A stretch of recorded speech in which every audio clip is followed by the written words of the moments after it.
Le sommet aux grands enjeux, eh bien, il s'est tenu le 16 décembre 2024. À la fin de celui-ci, des décisions étaient attendues, des solutions également. Mais peut-être sommes-nous restés sur notre faim. Nous aurons l'occasion d'en parler dans le cadre de ce programme. Mais pour l'heure, ce que nous savons, pas de nouvelle monnaie au programme des dernières et des prochaines réunions de la CEMAC, des chefs d'État réunis.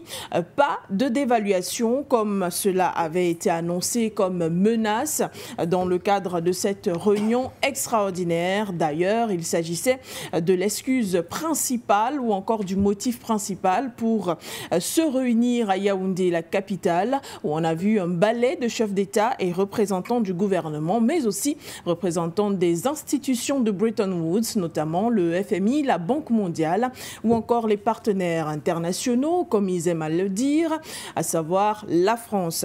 Nous en parlerons dans cette matinale informative en première partie. Dans la deuxième partie, nous parlerons de cette tentative de déstabilisation à Alger. Alger décide de se lever et d'accuser Paris de cette tentative de déstabilisation. En quoi consiste-t-elle? Eh bien, à recruter des terroristes algériens qui avaient déposé les armes dans le but de renverser le pouvoir. La DGSE est une fois de plus mise en cause. Paris nie en bloc les accusations et d'ailleurs les juges mensongères. On aura l'occasion de discuter de cette nouvelle escalade entre Algérie et la France ce matin. Mesdames, Messieurs, voilà pour le menu. For You Matin démarre tout de suite. Bienvenue à tous.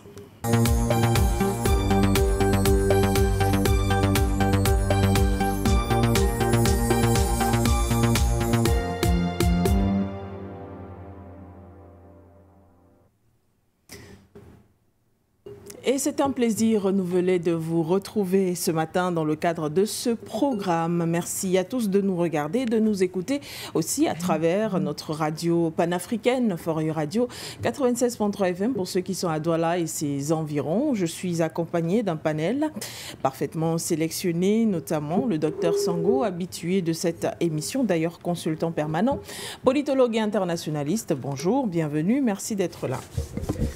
Bonjour Madame Cassandra Bégoudé. Je vais aussi dire bonjour à tous ceux qui prennent du temps pour nous suivre. Bonjour à mon co-panéliste de ce matin. Bonjour à l'Afrique et content d'être encore là ce deuxième jour de la semaine pour essayer d'expliquer les grands enjeux de ce sommet de la CEMAC qui s'est tenu du côté de Yaoundé au Cameroun. Merci. Merci à vous. Et puis, merci aussi à Albert Anatole Aïssi, AAA, qui est avec nous ce matin, directeur de publication et analyste sur nos plateaux. Bonjour, bienvenue à vous. Bonjour Madame Bégoudé, je salue Dr Sango, que j'ai le plaisir de retrouver spécialement ce matin dans le cadre de cette tribune. Je n'oublie pas le top management qui nous a donné la possibilité d'avoir une telle tribune, d'éveil, d'éducation politique, d'information surtout, et surtout de conscientisation des masses critiques. Je salue spécialement également ce matin les Africains de Mayotte, comme vous le savez, depuis le week-end dernier. Ils sont dans une situation très difficile du fait de l'ouragan Chido, je crois bien. Et hier, j'ai suivi divers débats dans ces médias-là et j'ai été outré. J'ai envie de dire énervé. Des déclarations de certains individus qui pensent que la cause de cette situation, du moins du bilan humain, est le fait de l'immigration illégale. J'ai entendu, ce que j'ai entendu dans ces médias-là, c'est-à-dire que comme la plupart des Mahorais sont d'origine comorienne, donc africaine, eh bien ils sont allés envahir un territoire qui était tranquille. Et certainement, leur présence massive a attiré l'ouragan qui a dévasté les bidonvilles. Et c'est parce que le bilan humain et matériel est lourd, ce sont les causes migratoires. Donc, c'est-à-dire que ce bilan humain a pour cause les flux migratoires. Voilà au niveau où nous en sommes. C'est leur niveau de réflexion. C'est leur niveau de réflexion. Et c'est affligeant de constater que il y en a sur le continent africain qui prennent ces gens pour des références dans les analyses sérieuses. En tout cas, comme je l'ai dit, je voudrais m'offusquer d'une situation qui commence à devenir un peu banale dans notre pays, le Cameroun. C'est-à-dire les individus qui, pour gérer les conflits fonciers, les litiges fonciers, sollicitent les services d'État. Cette semaine, nous avons constaté un phénomène du côté des Japoma, pour être précis, Mbangambakoko du côté des Japoma, dans la ville de Douala, où des individus qui s'engagent dans une dynamique d'accaparement des terres à leur véritable propriétaire, et parce qu'ils sont millionnaires, sollicitent les services d'État, c'est-à-dire la police et la gendarmerie, pour aller kidnapper, j'ai envie de dire, les meneurs de cette contestation populaire, les intimider, et qu'il faut même les mettre en garde à vue. Je crois qu'il faut, si les services d'État sont réduits à de telles missions, nous avons un problème de refondation, n'est-ce pas, de notre pacte social. C'est important, Madame Begoudé, c'est autant que ces événements interviennent dans un contexte où de plus en plus les policiers, les gendarmes et même les militaires sont pointés du doigt dans les affaires, soit d'abus de fonction, de torture, en tout cas de commission des délits. Merci pour l'invitation. Et merci à vous d'être avec nous ce matin. Avant de rentrer vers la réalisation pour avoir les dernières actualités de la CEMAC produites par notre équipe qui était sur le terrain, nous allons donner la parole tout d'abord au docteur Sango. Docteur Sango, vous avez pu observer comme nous que des décisions ont été prises, enfin des annonces ont été faites en tout cas à la fin de ce sommet à Yaoundé, lesquelles décisions ne rentraient pas forcément en adéquation avec ce qui était attendu, mais ce que l'on retient, c'est qu'il n'y aura pas de dévaluation de la monnaie franc CFA. Peut-on dire que la CEMAC a résisté aux pressions des partenaires internationaux, comme les présidents sur place, le 16 décembre dernier, ont bien voulu les appeler? Oui, Madame Begoudé, je pense que c'est un sommet qui a accouché d'une soirée, compte tenu des grands enjeux qui traversent aujourd'hui les communautés économiques régionales d'Afrique et même le monde aujourd'hui. Parce qu'il faut le dire, les enjeux dans les différents États aujourd'hui sont des enjeux transversaux. On ne peut plus analyser les enjeux d'une partie du monde en l'isolant de l'autre partie du monde. Ce qui fait donc que cette globalisation du monde oblige que nous tenions toujours en compte dans nos analyses cet aspect et cette réalité-là. Donc, j'étais donc disais-je que c'est un sommet qui a accouché d'une souris, compte tenu, n'est-ce pas, des réalités et des attentes, comme vous l'avez dit, qui traversent la CEMAC. En réalité, la CEMAC nous a encore confortés dans son habitude et dans sa tradition. Le sommet de la CEMAC nous a démontré que les acteurs de la CEMAC, en collaboration avec leurs partenaires classiques, le FMI, Banque mondiale et même la France, évitent de s'attaquer à la véritable problématique qui empêche le développement de cette sous-région-là. Parce qu'il faut dire, du point de vue intégrationniste et même régionaliste, en Afrique, la CEMAC est la dernière en termes d'avancement intégrationniste. C'est-à-dire, lorsque vous analysez le phénomène intégrationniste en Afrique, la CEMAC caracole la dernière position comparée aux autres régions africaines, que ce soit l'Afrique de l'Ouest, que ce soit la SADC, l'Afrique de l'Est, l'Afrique australe. La CEMAC est en dernière position. Et pourquoi la CEMAC est en dernière position? C'est justement parce qu'il existe des pesanteurs auxquels les acteurs de cette sous-région n'ont jamais voulu, n'est-ce pas, s'attaquer. L'enjeu, c'est lequel en réalité? On voit que ce sommet a été une occasion pour les bailleurs de fonds internationaux de cette sous-région de venir renforcer encore une fois de plus leur influence, leur stratégie. Lorsque vous prenez par exemple le communiqué qui a été pondu par le directeur Afrique de cette sous-région, vous comprenez qu'en réalité, l'enjeu de ces institutions de Bretton Woods n'est pas de véritablement accompagner les États de la CEMAC à décoller économiquement et à améliorer les conditions de vie de leur population. L'enjeu, c'est de se rassurer que les budgets qui sont développés à l'intérieur des États de la CEMAC soient des budgets qui n'hypothèquent en rien le financement de la dette extérieure. Vous allez vous rendre compte que ce sommet s'est beaucoup plus apaisanti sur les réformes. Parce que lorsque vous lisez les résolutions qui ont été, n'est-ce pas, ici, développées ou alors arrêtées par ce sommet-là, à la fin de ce sommet, vous comprenez qu'en réalité, l'enjeu est sur les réformes.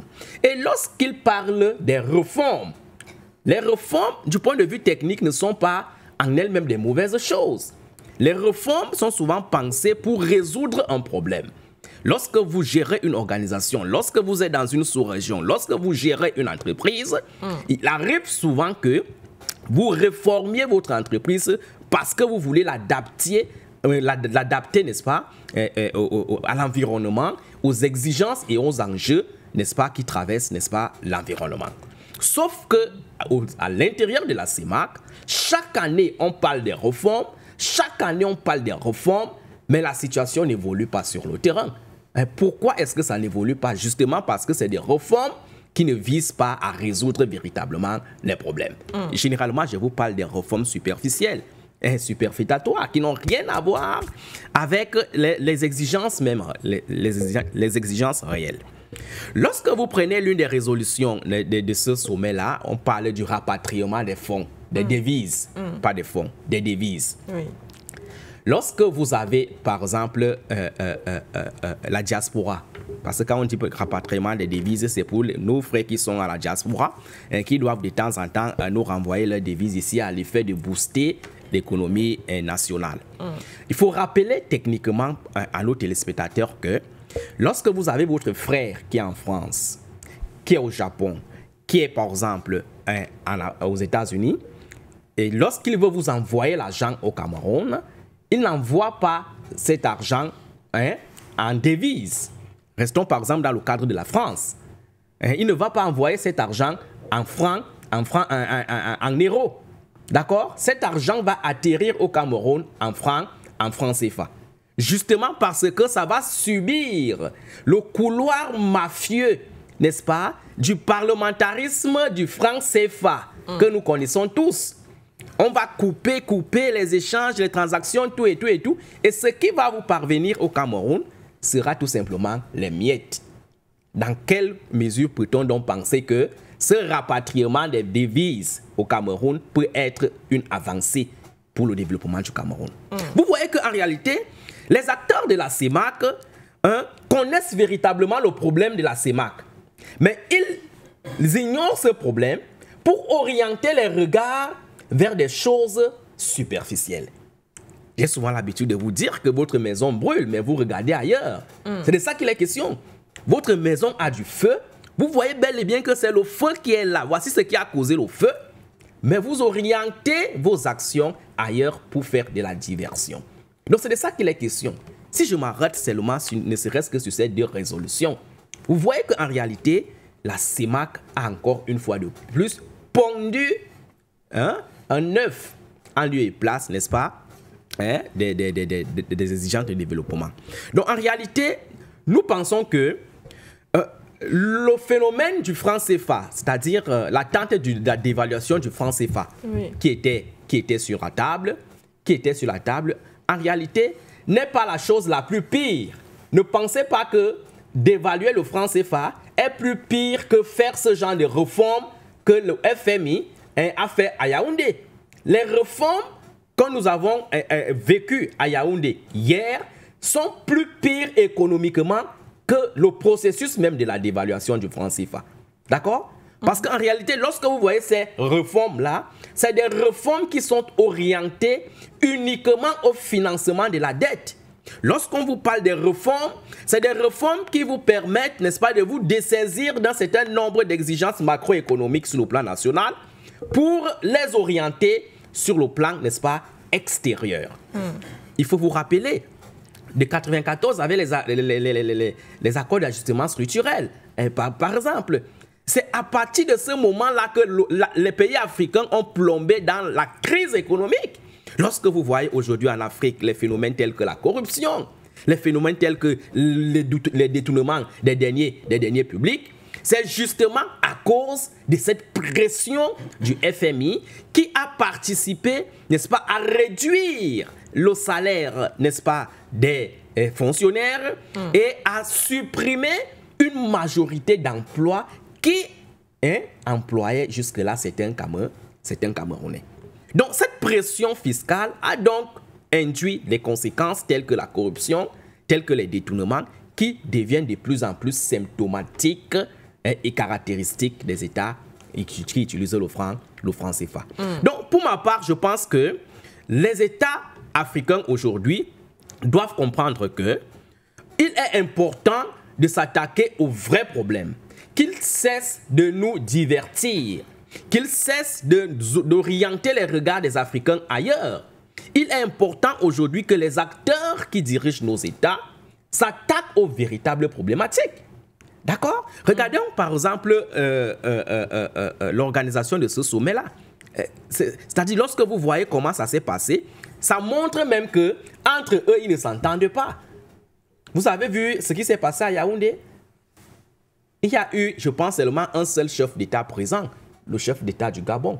Les autres États, les représentants, Tchad, représentant, Guinée équatoriale, représentant. Non, le président équato-guinéen était là. Il était là. Bon, il y avait plus de représentants que de chefs d'État présents. Pourquoi? Parce qu'en réalité, entre eux, il y a un problème. Les autres disent que le président camerounais ne s'intéresse jamais aux problèmes d'Afrique lorsqu'il s'agit des sommets au sein du continent africain. Et ce problème-là est de plus en plus mis sur la table. Et ça envenime ce que nous appelons souvent la solidarité, n'est-ce pas, de ces chefs d'État qui doivent être soudés, qui doivent se mettre ensemble pour résister à ces pressions internationales. C'est de ça qu'il est question aujourd'hui. C'est de ça qu'il est question aujourd'hui. Or, lorsque vous donnez les failles de cette façon-là, vous donnez l'occasion aux puissances internationales de vous infiltrer et de vous déstabiliser davantage. Donc, pour ma part, en réalité, je pense que la CEMAC, le sommet de la CEMAC a une fois de plus déçu les analystes panafricanistes que nous sommes, les Africains. Ils ont une fois de plus montré qu'en réalité, leur enjeu n'est pas de développer cette sous-région et d'améliorer les conditions de vie des populations. Leur enjeu est tout simplement de financer la dette extérieure. Vous ne pouvez pas comprendre, on ne peut pas comprendre aujourd'hui que chaque fois qu'il y a une problématique qui concerne les États du franc CFA et la France, que les bailleurs de fonds soient présents, que les institutions de Bretton Woods soient présentes. Elles sont là pourquoi? Parce que c'est un problème qui concerne les gens qui utilisent le franc CFA. Oui. C'est un problème essentiellement monétaire. Donc, lorsque vous voyez comment la France fait toujours appel à ces institutions de Bretton Woods chaque fois qu'elle veut résoudre un problème à l'intérieur de ces pays qui utilisent le franc CFA, vous comprenez donc en réalité, ces institutions de Bretton Woods ne sont pas politiquement, économiquement et idéologiquement neutres.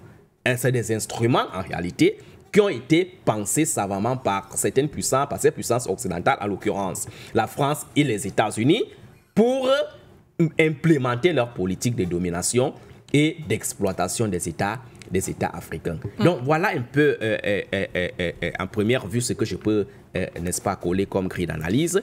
C'est une déception davantage qui doit aujourd'hui inciter les panafricanistes que nous sommes à travailler pour que adviennent à la tête de ces États des personnalités, des dirigeants visionnaires qui vont travailler et qui vont s'attaquer aux véritables problématiques qui traversent nos États.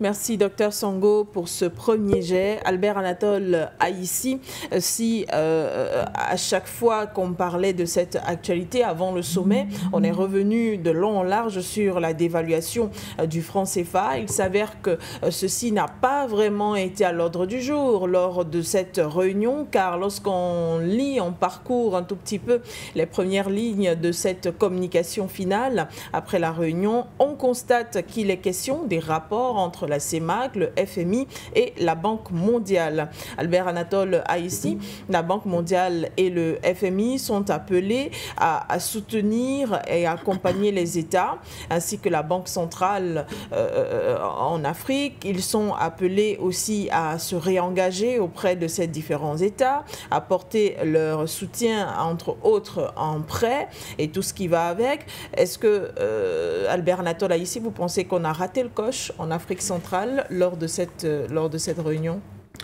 Écoutez, il n'y a jamais de fumée sans feu dans ce milieu-là. Et vous vous souvenez, non, vous étiez encore plus jeune, lorsque la première dévaluation de franc CFA a été annoncée en 1994, il y a eu un sursis. Quelques mois avant, il était annoncé la dévaluation de franc CFA qui a été actée en 1994. Il y a eu des signes avant-coureurs, il y a eu même, c'est-à-dire parce qu'il y a eu la rumeur d'une possible dévaluation du franc CFA. Bien évidemment, on a assisté au même discours que vous convoquez, c'est-à-dire qu'il n'y aura pas d'évaluation, mais quelques temps plus tard, je crois que c'était en janvier de cette année-là, il y a eu d'évaluation. Alors qu'auparavant, tout le monde avait été rassuré, c'est qu'il n'y aura pas d'évaluation. Mais le problème n'est pas là-bas, c'est notre point de vue. Le problème se trouve à ce que j'ai envie d'appeler une révolution monétaire et de la diplomatie économique. C'est à ce niveau qu'il faut situer dans mon sens de débat. Vous ne pouvez pas parler des problématiques de réforme du système monétaire et financier au sein de la CEMAC sans avoir de modèle économique. C'est de l'enfumage.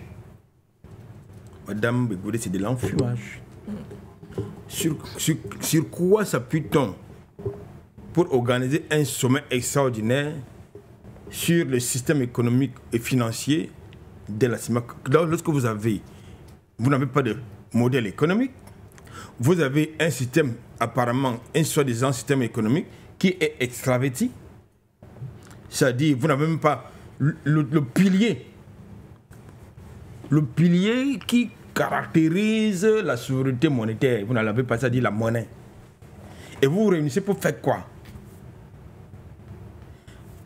C'est une parenthèse. Je voulais d'abord revenir sur ces officiers que vous avez convoqués tout à l'heure et qui, chaque fois qu'on les convoque, moi, ça m'énerve. Chaque fois qu'on convoque le Fonds monétaire international, la Banque mondiale, le parcours, le pareil, machin, les consorts, machin. Moi, franchement, ça m'énerve. Ça m'a tué énervé. Pourquoi? Parce que lorsque ces trucs sont créés en 1944, ce n'était pas pour résoudre les problèmes des Africains. C'était pour résoudre les problèmes du bloc occidental qui sortait de la guerre. Il fallait se prémunir d'une possible crise mondiale. Ce n'est pas la crise financière économique. Nous sommes là en 1944-46. En 1976, FMI et consorts se sont donné notre mission, c'est de veiller, n'est-ce pas, à la surveillance des équilibres macroéconomiques entre les États membres. Et dans la perspective de prévenir éventuellement une autre crise financière, notamment au niveau des pays, comme ils appelaient, en voie de développement. Voilà la mission initiale de ces officiers. Mais sauf qu'à la fin des années 80, il y a eu un total glissement de leur mission. C'est-à-dire qu'en réalité, le FMI et la Banque mondiale, qui sont en réalité, dont les capitaux proviennent essentiellement des sociétés de patrimoine, sont devenus les arbitres géopolitiques, notamment dans les pays du Sud.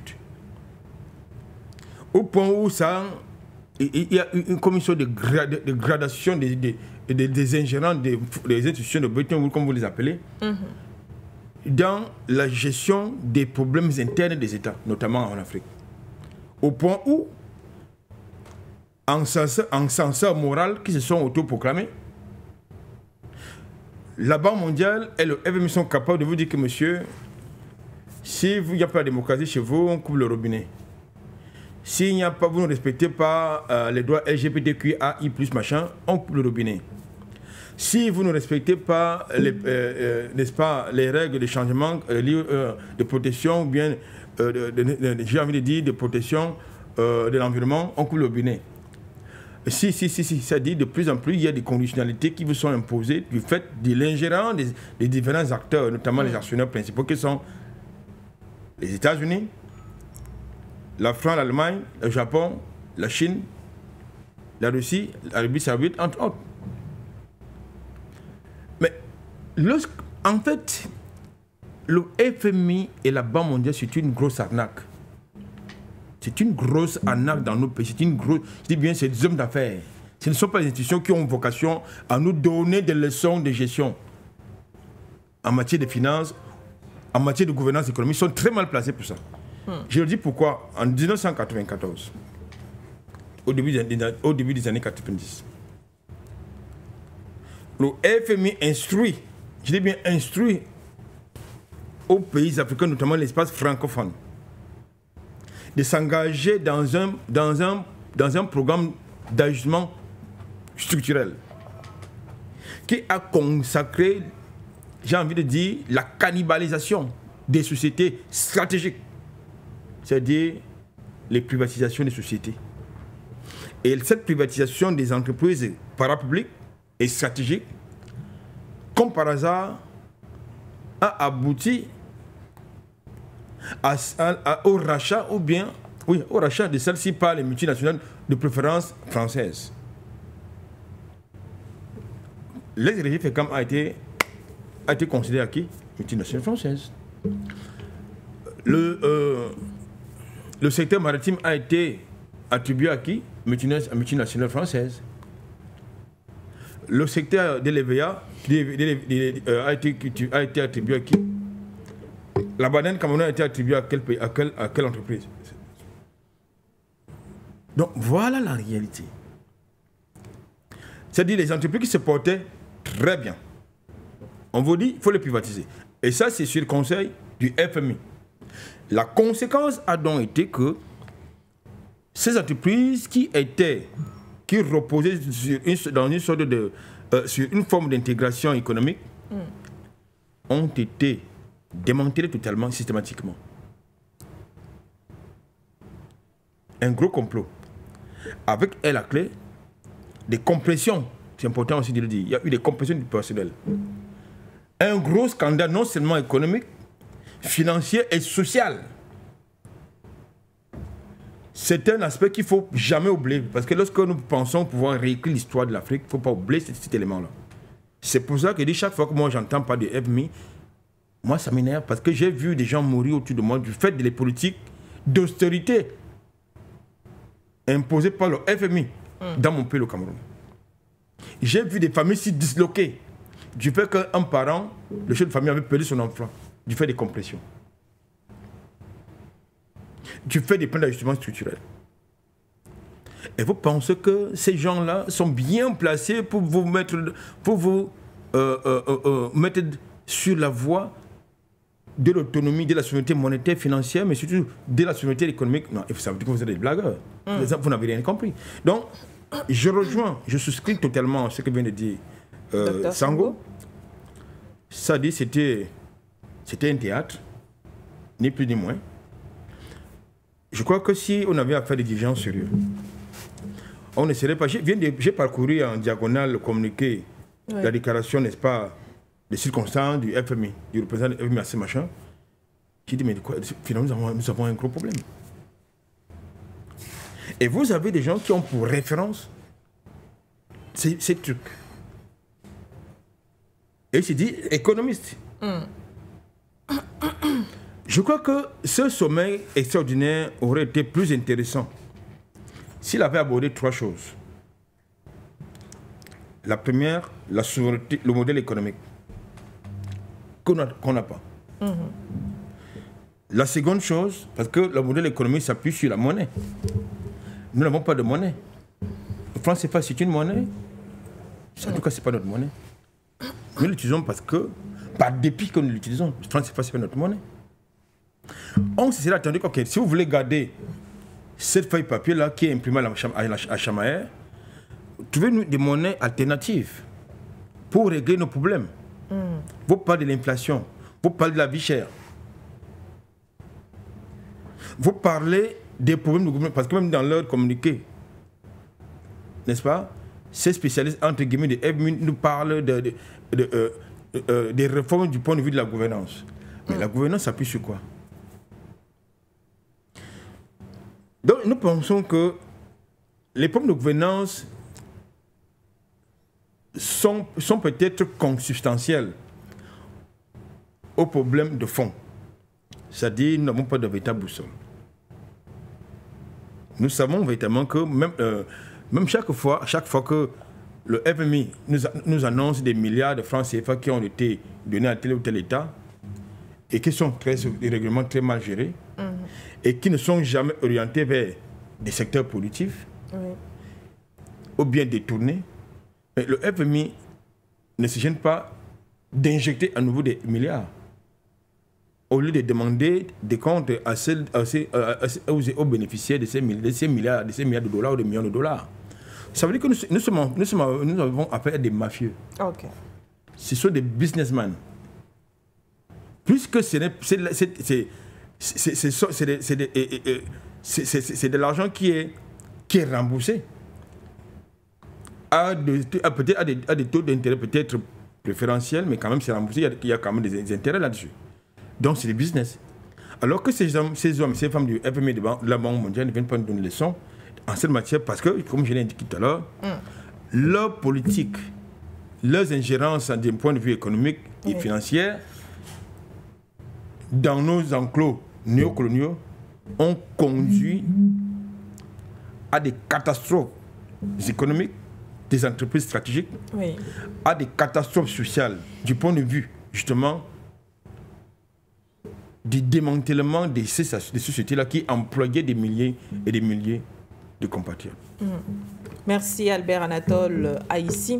Nous allons prendre connaissance ensemble des derniers éléments qui ont été produits par notre équipe sur le terrain. D'ailleurs, c'est un round-up de ce sommet de la CEMAC, le sommet extraordinaire des chefs d'État de la CEMAC qui s'est tenu le 16 décembre 2024 à Yaoundé. Sikedoumbe, Nguéné et Yonga étaient sur le terrain pour nous. Il n'y aura finalement pas de dévaluation du franc CFA. Les pays de la CEMAC ne sortiront pas non plus du franc CFA. Il n'y aura pas également la création d'une nouvelle monnaie. En tout cas, c'est la fin de ce sommet extraordinaire de la CEMAC. Entre autres, les grandes lignes de ce communiqué final avec vous, Nguéné. Par contre, des mesures de redressement doivent être mises en œuvre au sein des États de la sous-région. Question d'éviter bien sûr d'éventuelles crises économiques ou encore financières. Les chefs d'État réunis ici ont également préconisé la diversification des économies des pays de la sous-région ou encore l'observation des règles de gouvernance, tout comme l'adoption d'une discipline budgétaire. Tous à l'unanimité ont reconnu ou alors saluer, entre autres, la résilience des peuples de la CEMAC. Voilà donc qui met un terme à ce sommet extraordinaire, on le rappelle une fois de plus, convoqué à l'initiative des présidents centrafricains et camerounais. Depuis le palais de l'unité à Yaoundé, au Cameroun, l'équipe de For You Media Africa autour de Sikedoumbe, Paul Yonga et Baudelaire Nguéné. Et merci à cette équipe. Nous allons peut-être dire un dernier mot sur la question avec vous, Dr Sango. Finalement, peut-on dire que c'était un sommet CEMAC-FMI qui visait à revoir les techniques de travail et d'approche dans la zone macroéconomique Afrique centrale avec les partenaires internationaux, pour terminer? Oui, c'était une occasion en réalité pour ces institutions de Bretton Woods de venir se rassurer et de féliciter ces économies africaines, n'est-ce pas, qui travaillent conformément aux engagements qu'elles ont orientés. Et c'est pour cela que vous avez entendu parler de félicitations, c'est-à-dire elles sont venues se rassurer que ce qu'elles ont donné comme recommandation à l'intérieur de ces économies nationales marche à merveille. Okay. Il est important que les gens sachent aujourd'hui qu'aucun pays n'a été développé par le FMI. Le FMI, la Banque mondiale, ne sont pas des instruments qui développent les États. Et c'est des instruments qui viennent tout simplement faire, n'est-ce pas, du business. Des instruments qui viennent rechercher du bénéfice. Parce que le FMI et la Banque mondiale interviennent dans des pays qui sont déjà en crise. Et lorsqu'elles arrivent, elles viennent vous proposer, miroiter des esquisses de solutions, alors qu'en réalité, elles vous emplombent encore davantage dans cette crise-là. Donc aujourd'hui, il est urgent pour nous, Africains, de savoir que les politiques économiques ne s'accommodent pas avec des pareils instruments. Okay. De plus en plus, nous parlons de la souveraineté des États africains. D'accord? Vous ne pouvez pas dire que vous êtes souverain et indépendant si vous n'avez pas une souveraineté économique. Si vous n'avez pas une politique économique digne de ce nom. Parce que c'est ça le problème. Les États africains n'ont pas de politique économique. Parce que qu'est-ce qui fait la politique économique, techniquement parlant? C'est deux éléments. C'est la monnaie et c'est le budget. D'accord? Lorsque vous prenez par exemple les États qui utilisent le franc CFA, est-ce que ces États ont leur monnaie? Pas du tout. Alors vous ne pouvez pas participer à élaborer, n'est-ce pas, une politique économique. Le deuxième élément, c'est quoi? C'est le budget. Regardez par exemple le comportement des États africains chaque fois qu'il faut voter un budget. Ils votent le budget en prenant comme prévision l'aide publique internationale. C'est-à-dire lorsque vous voyez comment le budget des États africains sont financés aujourd'hui, la majorité des attentes et des ressources sont orientées vers l'aide publique internationale. Vous avez vu dernièrement avec le cas de la Centrafrique, d'accord, qui a encore réaccepté l'aide budgétaire de la France. Parce qu'en réalité, techniquement, cette Centrafrique-là n'a pas réussi à un certain moment donné de définir une politique économique autonome. C'est de ça qu'il est question. Donc, ce que nous recommandons aux États africains aujourd'hui, c'est de développer des politiques économiques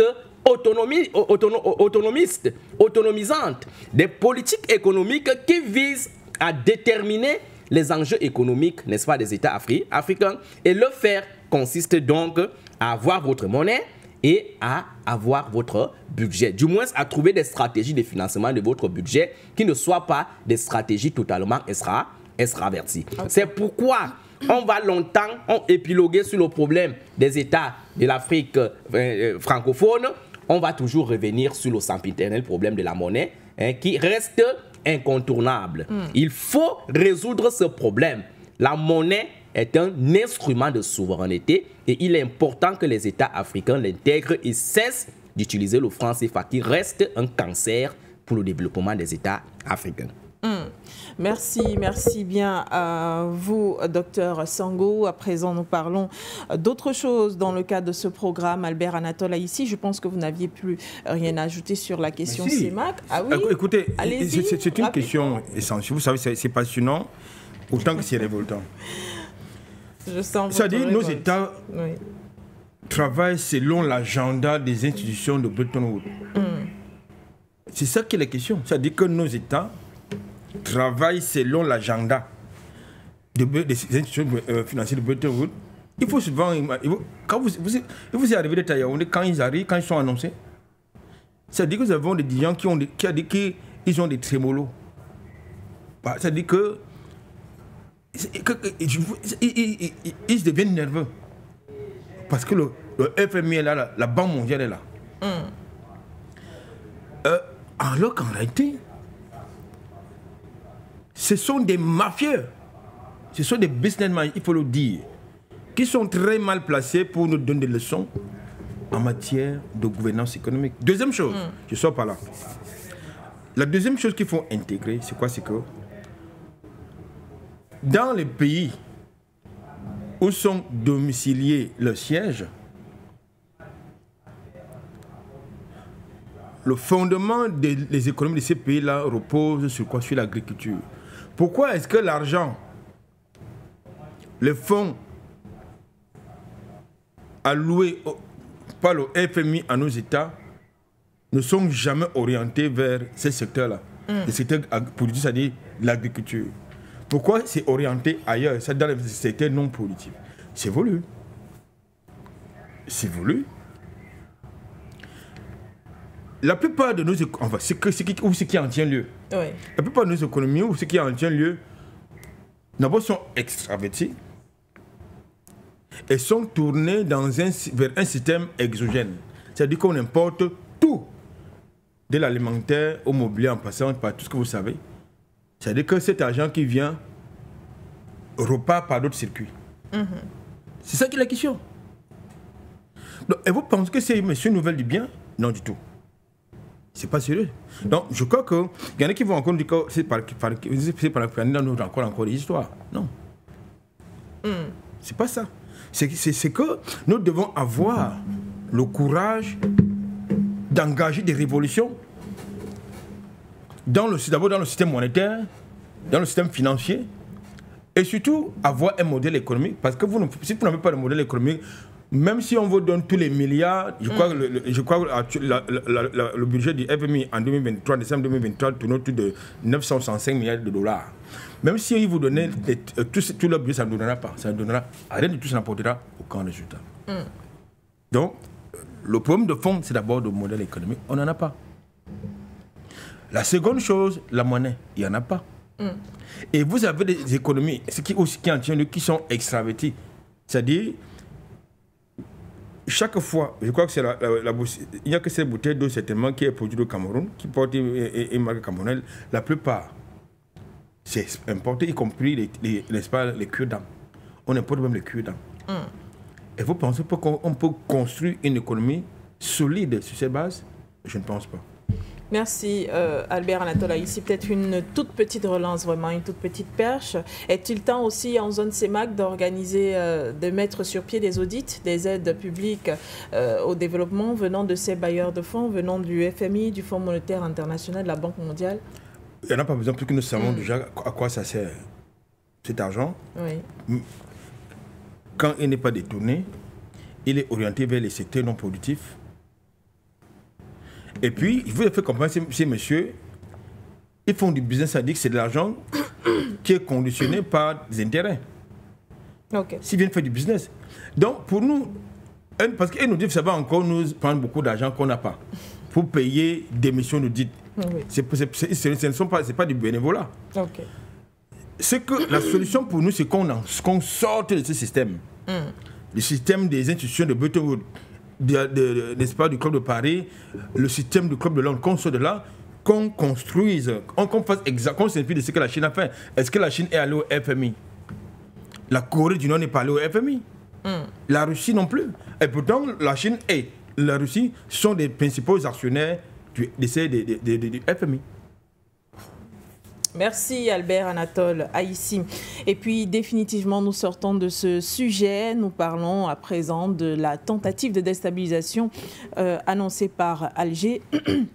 La France est accusée d'être aux manettes à travers sa DGSE. Selon Alger, eh bien, la France aurait demandé à un Algérien qui a été présenté comme un ancien combattant de Daesh sur le territoire syrien et même sur le territoire irakien, de revenir sur le territoire algérien, de se rendre au Niger et puis de se rapprocher de plusieurs islamistes radicaux afin de perpétrer un attentat contre le gouvernement. Des informations devaient être fournies par des caméras ou encore des patrouilles, mais aussi de former des groupes terroristes avec des co-détenus en Algérie en vue d'organiser des attentats sur le sol algérien. Alger dit avoir des informations précises et des preuves de ces accusations. L'ambassadeur de la France a été rappelé afin de s'expliquer. Selon le ministre des Affaires étrangères français, ce sont des accusations abracadabrantes. Il ne s'agit que de mensonges. La France n'est pas du tout aux manettes ou encore à la manœuvre concernant cette tentative. D'ailleurs, Alger a rappelé qu'elle n'acceptera plus jamais des pratiques ou encore des actes de chantage émanant des autorités françaises et de cercles qui collaborent avec elle. Docteur Sangou, c'est à nouveau l'escalade entre l'Algérie et la France. Cette fois-ci, Alger dit avoir des preuves palpables. Avant de se demander si on va vers une rupture diplomatique après l'épisode de juillet où Emmanuel Macron reconnaissait au nom de la France l'indépendance du peuple sahraoui. Parlons déjà de ces faits dont est accusée la France aujourd'hui. Une accusation de trop, une apparition de la France de trop sur le territoire africain en termes de déstabilisation? Je pense que si les États africains ne changent pas de comportement, ne changent pas de paradigme, oui, on va toujours être en train de nous plaindre de ce genre de phénomène chaque fois. Ça sera ainsi toute la vie. Rupture diplomatique, accusation de la France, ceci, ceci, ceci. Si les pays africains ne changent pas de comportement, ça sera la même chose infinitissimement. J'ai envie de dire que c'est bien fait pour l'Algérie. Sans toutefois être un turiféraire du terrorisme ou alors un turiféraire de la déstabilisation des États. L'Algérie doit comprendre aujourd'hui qu'en réalité, ce qui se passait au Mali était aussi plus pire que ça. On a vu le comportement dissymétrique de l'Algérie. Lorsque le Mali a décidé de prendre, n'est-ce pas, en main sa souveraineté. Vous avez vu comment ça se passait au nord du Mali. Chaque fois qu'on disait que ces terroristes-là, on doit les neutraliser pour les détruire définitivement, l'Algérie faisait un peu la poule de tête. Et à travers l'accord d'Alger, qu'elle a su, n'est-ce pas, magistralement implémenter, n'est-ce pas, au sens des intérêts de ces puissances occidentales et de ces terroristes-là. On ne peut pas aujourd'hui éradiquer le terrorisme et rester à l'abri de ce phénomène si on continue encore à afficher des comportements individualisants. C'est ça le problème. Le problème de l'Afrique aujourd'hui, c'est son problème, n'est-ce pas, de division. C'est son problème, n'est-ce pas, de... S'il te plaît, c'est très important. D'accord, docteur Sango. Eh bien, Albert Anatole, ici, on se retrouve donc avec une France, une fois de plus, au banc des accusés en ce qui concerne la tentative de déstabilisation enregistrée par Alger. Alger parle d'attentats contre le gouvernement et les populations algériennes. La DGSE a été mise en cause également.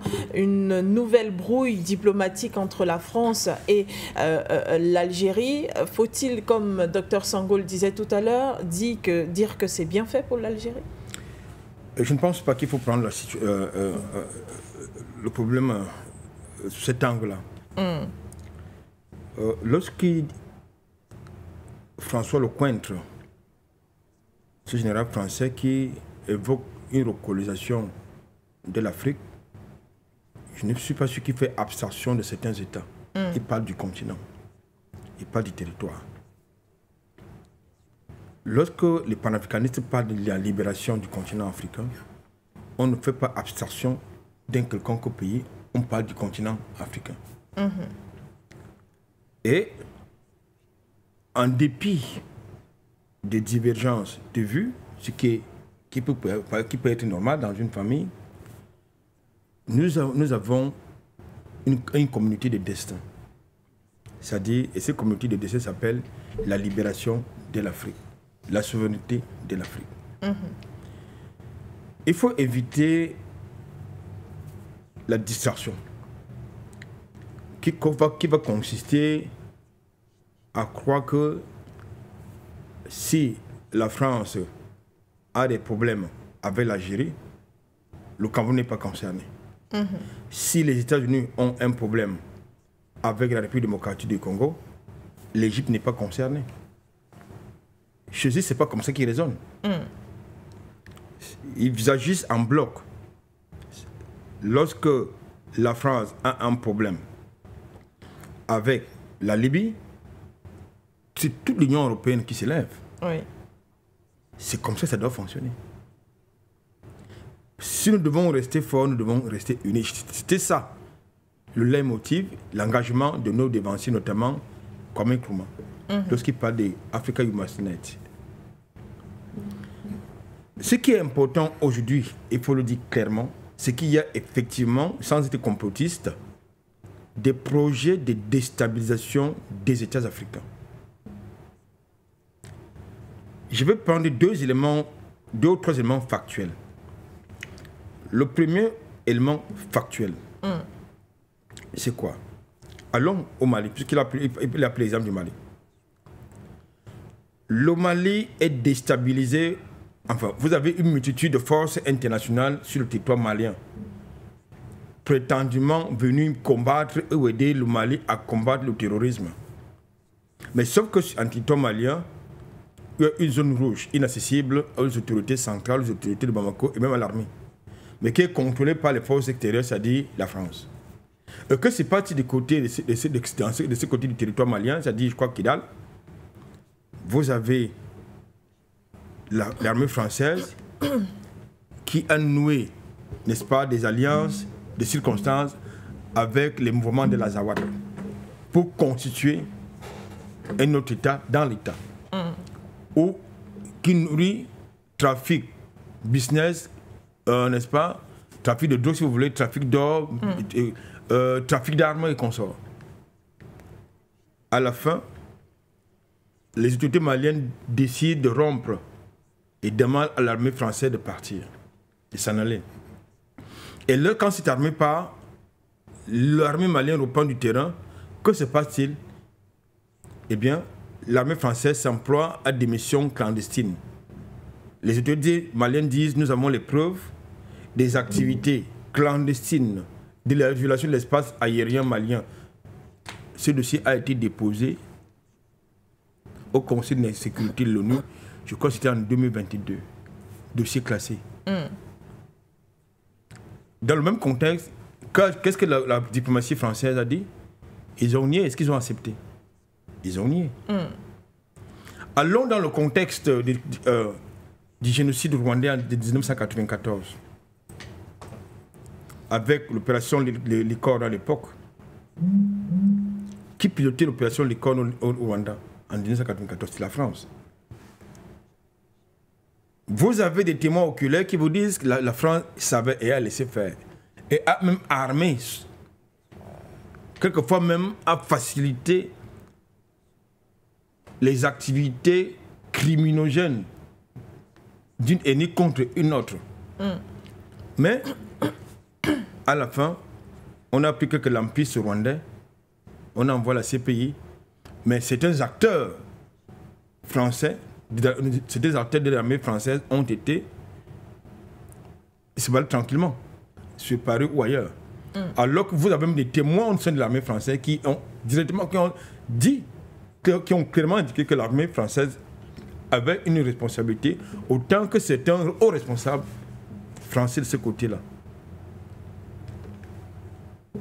La France a nié. Troisième élément factuel. Nous sommes en République démocratique. Non, nous sommes en République centrafricaine. Avec l'opération Sangaris.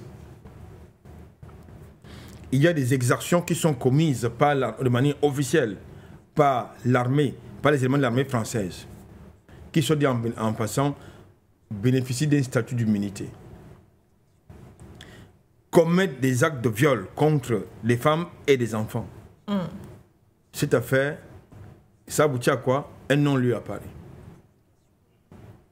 Je prends ces éléments pour indiquer clairement que ce qui se passe en Algérie s'est déroulé, je crois, les médias algériens parlent de fin novembre 2024.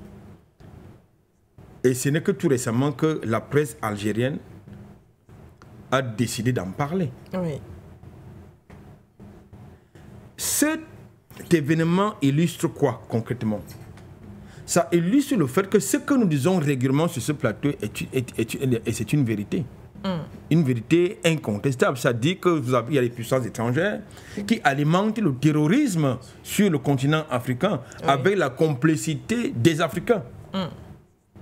Et ils vont puiser dans le terreau de la misère, la pègre. Ces gens-là qui ont miroité dans des centaines de millions d'euros. Oui. C'est là qu'on va les recruter. C'est ça qui est la question. Donc, Actuellement, la France joue sa survie. Et dans une dynamique à la fois de recolonisation de l'Afrique, puisqu'ils vous disent que l'Afrique est leur avenir, il va donc falloir tout faire justement pour que cette Afrique-là devienne leur propriété, où ils viennent puiser les matières premières gracieusement, au détriment des intérêts des Africains. D'ailleurs, ils nourrissent même de les bombarder au napalm. Donc, il n'y aura pas forcément les Africains. Et bénéficier justement n'est-ce pas, de la gratuité de ces matières premières pour alimenter les économies. Ils jouent leur survie. Et je ne suis pas certain que si on va en profondeur de cette affaire, dans la profondeur de cette affaire, la France est seule. Depuis quelque temps, je le répète sur ce plateau, dans la perspective de l'élection de 2025 au Cameroun, le Cameroun est assailli par les services étrangers. Et ces services étrangers ont infiltré les églises, la société civile, c'est-à-dire certaines associations ONG. Il y a un truc qui se passe depuis la semaine dernière à Douala. Ce n'est pas anodin. Ils ont infiltré, n'est-ce pas, le champ politique avec certains acteurs du champ politique qui reçoivent notamment chez eux. Je le dis régulièrement sur ce plateau. Et c'est une réalité. Vous avez la CIA, vous avez la DGC française qui sont là. Ils utilisent même les milieux des médias. Ils utilisent le milieu des avocats. Ils tentent d'infiltrer ces éléments de notre armée. Je le répète. Et c'est vrai. Donc, je pense que ce qui se passe actuellement en Algérie se passe régulièrement ailleurs. Vous avez vu ce qui a failli se passer du côté du Kenya, où déjà là, ils ont voulu organiser une révolution de couleur. Je crois que c'est les émissions que nous avons organisées ici qui ont stoppé ça. Pour vous retrouver avec... je crois qu'ils ont présenté... les trois blancs qu'on a retrouvés, je crois, dans une manifestation du côté des Kenyans, qui ont été présentés comme étant quoi, les étudiants. Vous y croyez-vous? Bon, je pense que, pour sortir Mme Bégoudé, là, je rejoins Sango qui disait que nous n'allons pas nous placer de manière récurrente dans une posture de victimisation. Nous savons qui est-ce que nous avons en face.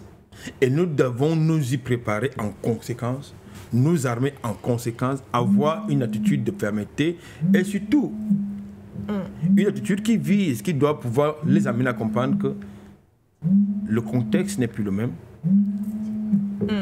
Les temps ont changé. D'accord. Merci à vous, Albert Anatole Aïssi.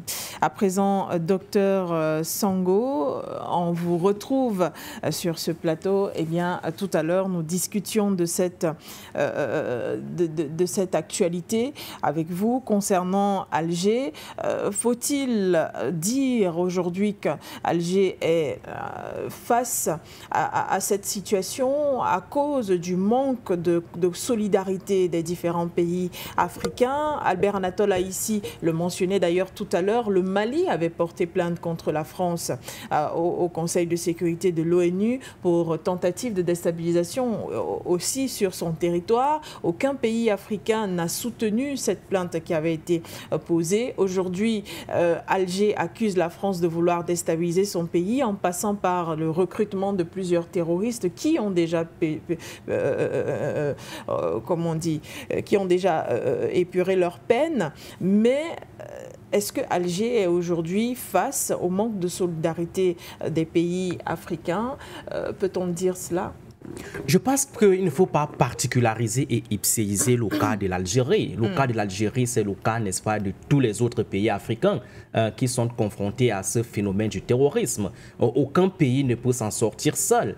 Donc, cette crise de la solidarité, c'est un élément aujourd'hui fondamental qui fait mal aux États africains et qui a longtemps fait défaut, n'est-ce pas, à la stratégie défensive des États africains. On voit comment certains États africains, parfois, se livrent comme des entités instrumentales pour déstabiliser d'autres États africains. Je parlais tout à l'heure, avant d'être perturbé par l'appel, du cas du Mali. Et on a vu qu'en réalité, dans une certaine mesure, mesure, le rôle que l'Algérie jouait au nord du Mali ne donnait pas l'impression que cette puissance-là était solidaire de la cause malienne. Or, le Mali posait sur la table chaque fois le problème, n'est-ce pas, de ces terroristes qui se réfugiaient sur son territoire.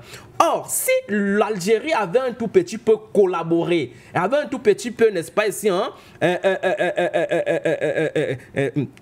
pris la cause malienne, n'est-ce pas, ici, comme étant sa propre cause, oui, le problème au nord du Mali se serait résolu aussi facilement.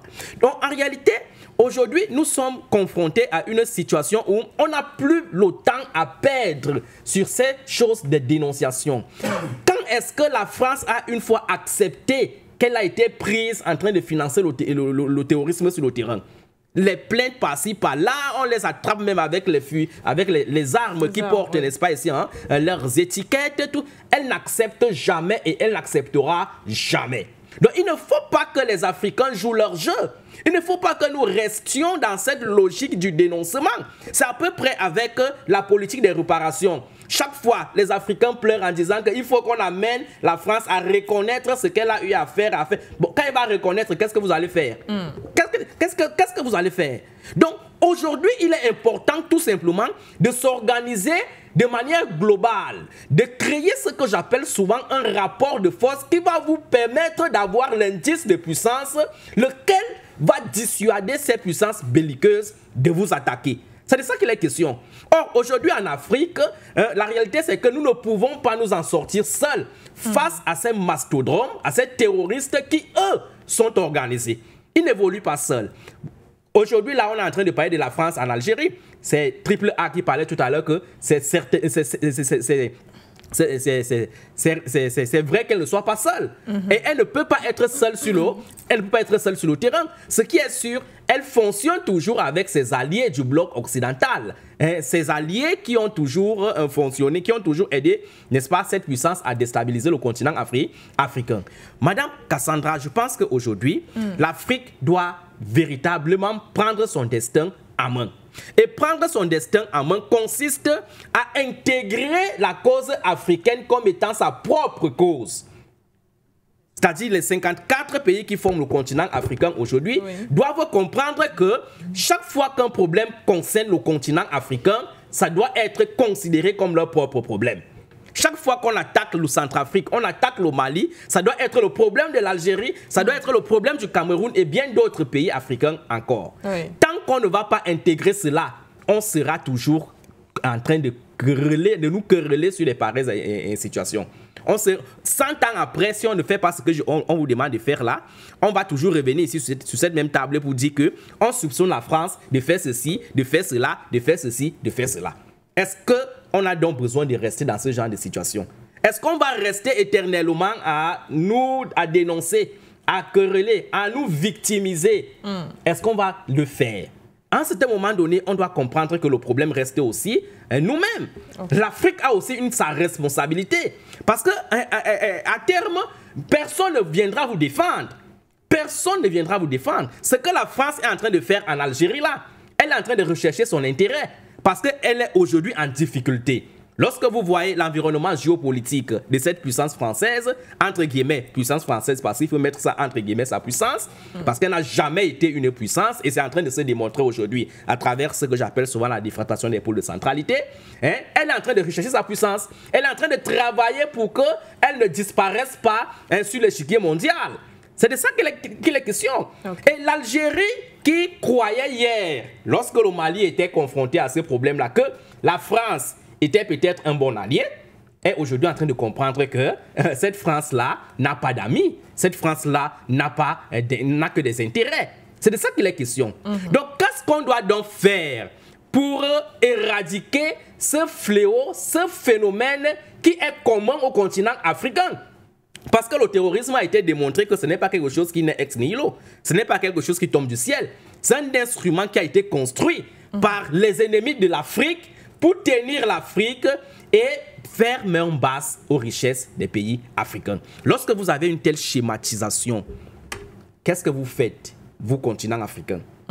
Parce que vous êtes au continent africain, vous avez la même histoire, vous êtes unis par le sang, par les ancêtres, tout et tout et tout et tout. Vous avez un ennemi qui veut venir vous faire exploser. Qu'est-ce que vous faites? Mais si vous n'êtes pas idiot, la seule chose que vous aurez à faire, c'est de vous mettre ensemble pour éradiquer cet ennemi-là, afin maintenant de vous construire paisiblement et tranquillement. C'est de ça qu'il est question aujourd'hui. Donc, prise de conscience dans cette crise de conscience, c'est des données à voir aujourd'hui que nous sommes en train de voir en Algérie qui doivent interpeller des données à penser dans la tête de nos chefs d'État pour qu'ils comprennent qu'il n'y a que les Africains qui vont libérer l'Afrique. Et pour que cela se fasse, on ne va pas compter sur la générosité des bailleurs de fonds, on ne va pas compter sur le partenariat avec les puissances, n'est-ce pas, occidentales et bien d'autres asiatiques et même américaines. On doit compter sur nous-mêmes d'abord parce que c'est la construction de notre rapport de force qui fera peur à ces puissances occidentales. Parce que eux, ils n'entendent que le rapport de force. Eux, ils n'entendent que la violence. D'accord? Regardez par exemple certains pays à travers le monde qui ont compris c'est ce que nous disons ici chaque jour. Regardez la Corée du Nord. Est-ce que vous pensez que la France peut aller faire en Corée du Nord ce qu'elle fait en Algérie, ce qu'elle fait en Afrique? Elle ne peut pas. Et elle ne peut pas pourquoi? C'est pas parce que la Corée du Nord a peut-être les cornes sur la tête. Elle ne peut pas parce qu'elle est rassurée que si elle le fait, elle sera frappée et détruite immédiatement. C'est ce qu'on appelle le rapport de force, l'indice de puissance. Pourquoi l'Afrique ne veut pas s'en approprier son propre indice de puissance? Vous savez, il y a un ouvrage que j'aime souvent très bien lire. Et si l'Afrique refusait le développement? C'est un ouvrage vraiment interpellateur qui montre que le comportement de certains Africains, le comportement de certains dirigeants africains donne l'impression qu'ils ne veulent pas se développer, donne l'impression qu'ils ne veulent pas avoir leur propre défense. D'accord? On peut paraphraser cet ouvrage-là en disant que et si les Africains ne voulaient pas leur propre défense? Et si les Africains ne voulaient pas leur souveraineté? Donc, c'est le comportement, on doit le changer. On doit comprendre que c'est à nous de construire notre indice de puissance pour que ces ennemis aient peur de nous. Parce qu'il n'y a pas deux choses qui leur feront peur. C'est cet indice de puissance construit et bien planifié sur le terrain qui pourra, n'est-ce pas, ici, les amener à quitter définitivement l'Afrique. Et je pense que la voie déjà tracée est celle de l'AES. Les autres États africains doivent s'associer ou se solidariser à cette voie pour qu'à terme naissent, si ce n'est les États-Unis d'Afrique, du moins les États fédérés sous-régionaux qui pourront, n'est-ce pas, ici, créer des rapports de force dans les 5 sous-régions d'Afrique pour que l'ennemi ne soit plus facilement n'est-ce pas, efficace pour déstabiliser les dynamiques révolutionnaires et indépendantistes portées par les Africains. Merci, merci docteur Sango. Nous allons aller au standard tout de suite car nous avons affiché les codes d'accès depuis quelques minutes. On nous annonce un appel depuis la Côte d'Ivoire. Merci d'ouvrir le bal. Bonjour et bienvenue. Bonjour madame. Bonjour au docteur Sango. Bonjour à M. Albert Aïssi, bonjour aux techniciens, bonjour le standard. Madame, c'est M. Kofi depuis la Côte d'Ivoire. Aujourd'hui, vraiment, je suis dépassé, mais il fallait le 3e invité. Et que le 3e invité n'est pas là, moi, je ne sais pas comment faire le débat. Le 3e invité, ça serait la dame algérienne qu'on appelle Madame Larbaoui. Elle devrait être invitée aujourd'hui sur le plateau et nous allons débattre ensemble. Parce que, madame, je me rappelle bien, dans les années reculées, c'est le Mali qui a aidé l'Algérie à se faire sauver des mains des Français. Quand le Mali avait besoin de l'Algérie pour conquérir son territoire du Nord, il n'a pas reçu le soutien de l'Algérie. On est venu sur For You Media pour faire le débat. Qu'est-ce que l'Algérie nous a répondu? Le Mali traite avec Wagner. Donc l'Algérie ne peut pas traiter avec le Mali. Ça vient d'une dame algérienne qui vient sur For You Media. Elle s'appelle Madame Larbaoui. Aujourd'hui, elle n'est pas là, je ne sais pas ce que je vais dire. avant d'abord d'aller soutenir l'Algérie, parce que ce sont nos frères africains, nous devrons dire la vérité à l'Algérie. Nous devrons dire la vérité à l'Algérie d'abord, avant d'abord d'aller le soutenir. Ça me fait mal. Hier, c'est tes frères. Le voisin, c'est ton frère. Celui qui n'est pas voisin à toi n'est pas ton frère. C'est ce que les Européens font aujourd'hui avec la Russie et ils ont problème là. Parce qu'ils sont voisins à la Russie et ils déclarent la Russie comme leur ennemi aujourd'hui. Ils ont tous les problèmes. C'est ce que l'Algérie a fait. Le Mali, tu étais ton voisin, tu es ton voisin. Tu as les problèmes, il t'appelle au secours, tu refuses. C'est toi qui donnes ton territoire aux terroristes. C'est toi qui donnes ton territoire aux Français pour s'associer aux terroristes français, aux DST français, à la CIA américaine pour former les terroristes pour attaquer le Mali à Tigal, ou bien le nom m'échappe, au nord du Mali. Aujourd'hui, quand hier le Mali se plaignait aux Nations Unies qu'il a les preuves que la France veut déstabiliser son pays, le Mali, qu'est-ce que l'Algérie a fait? L'Algérie est restée bras croisés, est restée bouche fermée. Aujourd'hui, c'est toi qui viens crier que la France veut te déstabiliser. Est-ce que nous devrons croire à ça? Mais après tout, l'Algérie, c'est notre frère, donc on croit à ça, parce que la France n'a jamais changé son comportement. On dit le chien ne change jamais sa manière de s'asseoir. Ce que je voulais dire aux peuples algériens, aux gouvernements algériens, il y a plein d'Algériens en France. Donc ce que la France veut faire sur leur territoire là, ils ont des frères en France là-bas aussi, ils peuvent financer, ils peuvent donner beaucoup d'argent à leurs frères. Les Algériens qui sont en France là, le gouvernement algérien peut donner beaucoup d'argent à ses frères là, à ses fils là, de jouer le même rôle là-bas.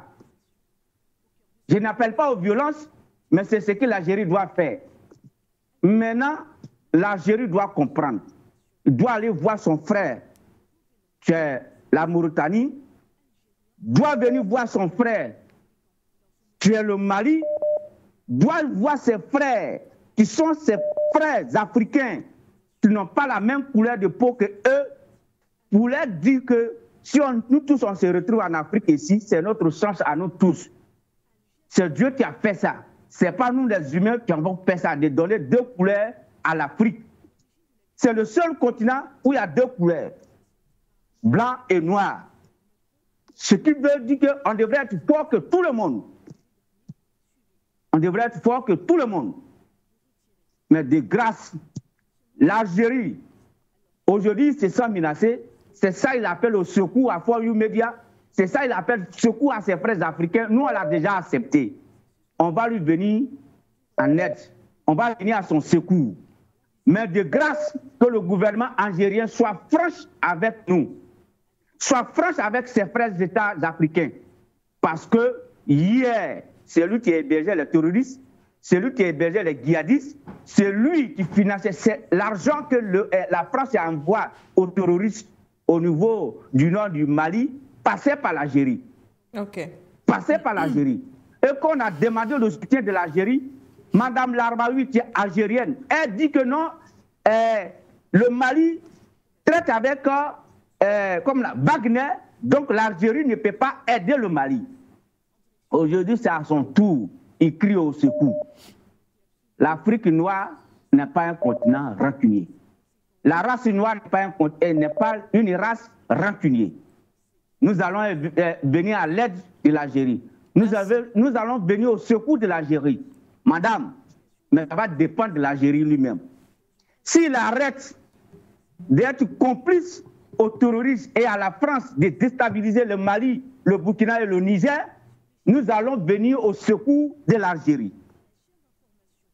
Il faudrait que le gouvernement algérien, s'ils écoutent For You Media, qu'ils s'en saisissent de cette occasion-là et qu'ils s'en...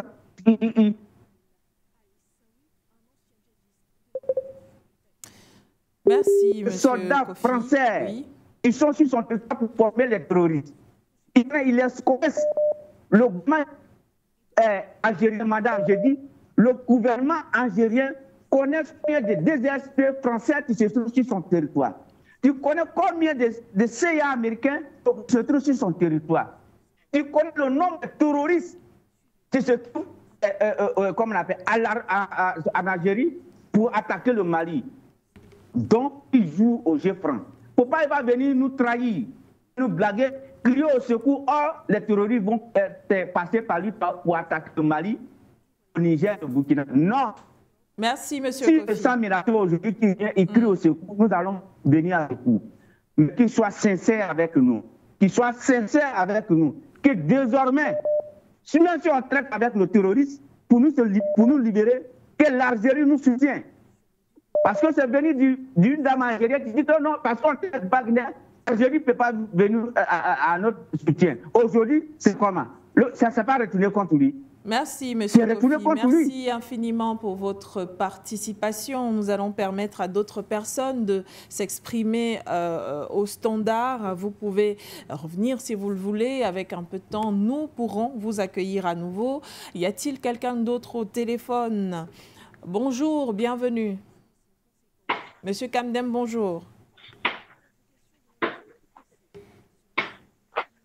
Monsieur Kamdem, bonjour. Vous êtes en direct. Allô? Allô, bonjour. Peut-être des difficultés de connexion avec Monsieur Kamdem. Allô, bonjour. D'accord. Bonjour d'abord à mes très chers grands frères qui sont sur le plateau Sutin, à qui je dois d'ailleurs beaucoup de respect et pour qui je suis un imitateur, parce que suivant leurs traces pour le combat qui nous est destiné, eh bien, c'est une bonne chose pour moi. Bien, permettez-moi de ricocher un tout petit peu sur la première thématique pour vous dire simplement qu'il n'y a pas eu un sommet hier. C'était une messe de requiem, une messe pour mort. Parce que Monsieur le Président, en exercice de cette messe pour mort, n'a prouvé aux yeux des Africains que les pays africains de la zone CEMAC étaient encore, bref, pour certains, étaient encore des mendiants. Parce que, souvenez-vous un peu de la tradition bantou qui dit que lorsque le père et la mère sont dans une chambre pour trouver une solution par rapport à la suivi de la famille, on n'a pas besoin de la présence des enfants. Là, ça a été une grosse erreur parce que le Fonds monétaire, la Banque mondiale, ne sait pas qu'est-ce que ces représentants sont venus chercher.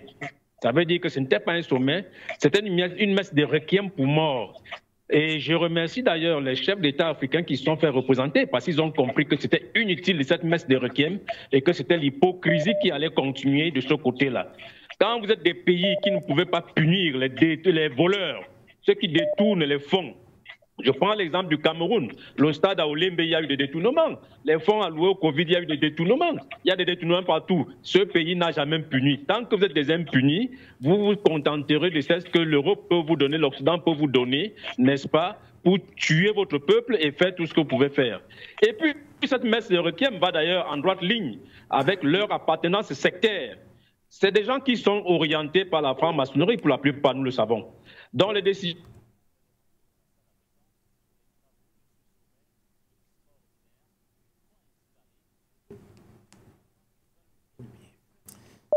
Monsieur Kamdem nous a été brutalement arraché. Est-ce qu'il y a quelqu'un d'autre au téléphone? Des petits soucis de connexion avec certaines lignes. Allô, bonjour.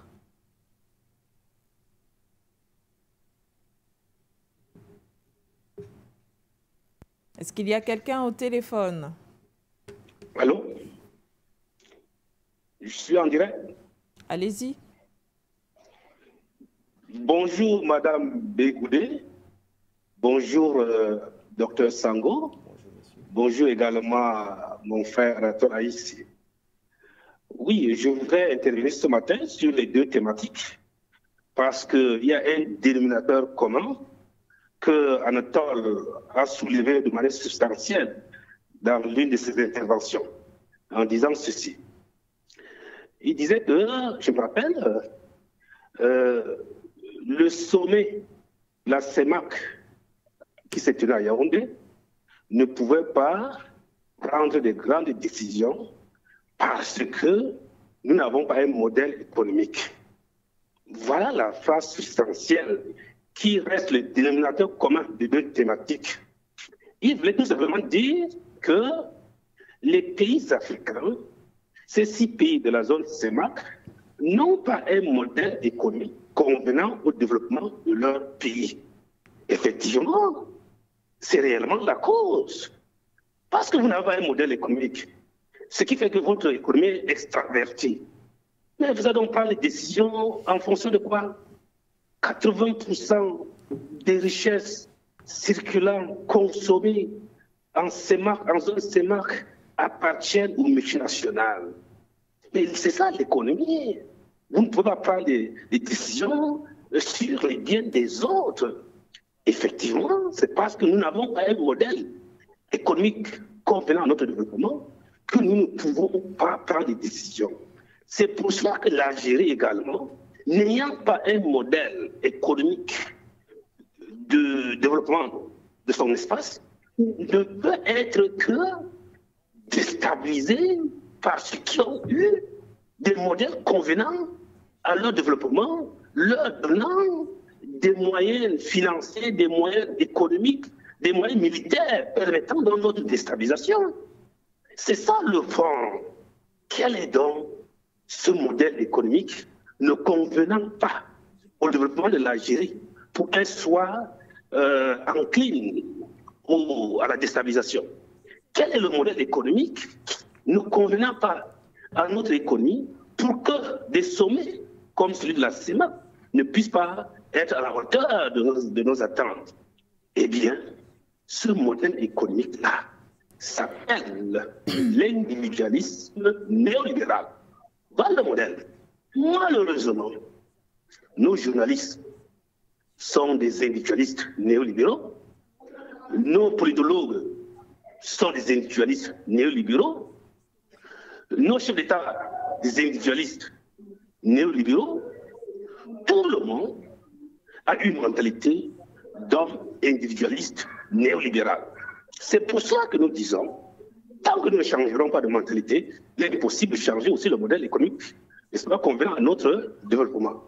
Quel est le modèle qui convient au développement des pays africains, nous permettant de nous doter d'une armée forte pour défendre l'Algérie, d'une armée forte pour défendre la CEMAC, pour que nous puissions avoir notre économie?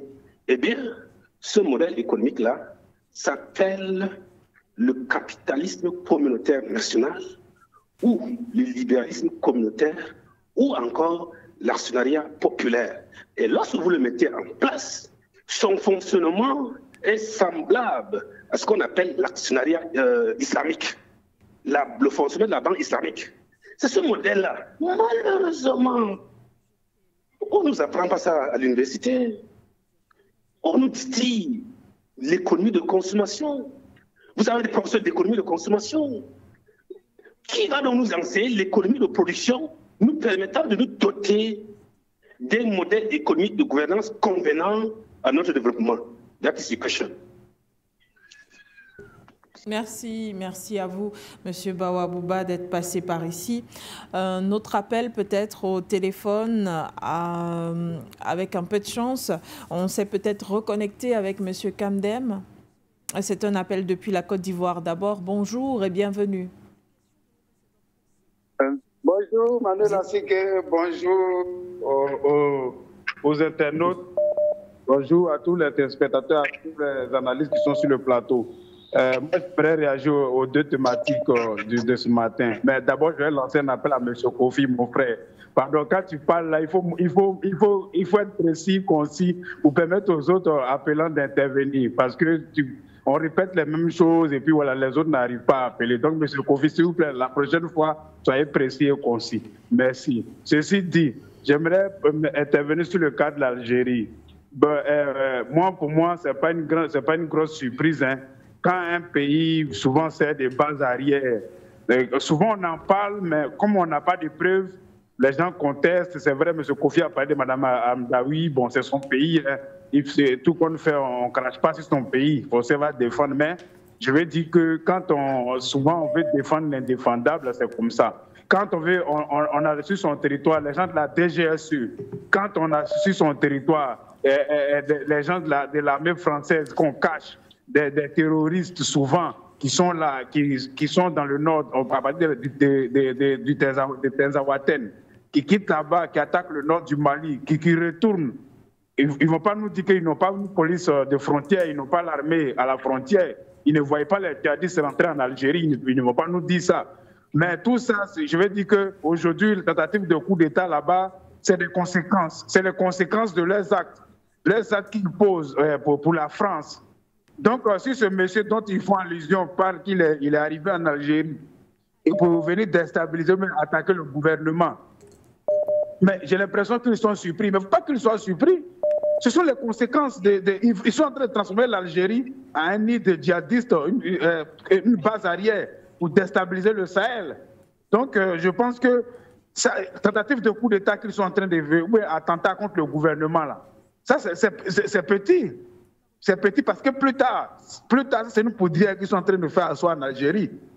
C'est une poudrière. Et la France, ils mettent leur main ils mettent leur gorge dans la main de la France. Ils ne pourront même pas parler demain.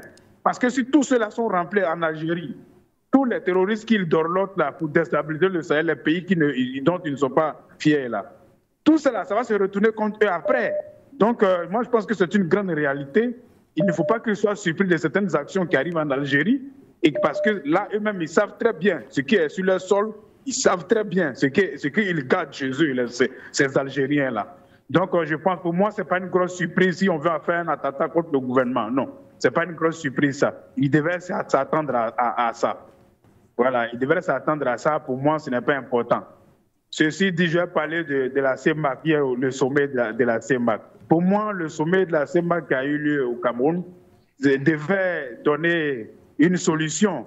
Voilà, une solution par rapport à la dévaluation qui était en cours. Mais j'ai vu que ça a accouché d'une souris. Ça a accouché d'une souris. C'est ce qu'on dit toujours. Il faut qu'on pense à un autre système pour l'Afrique.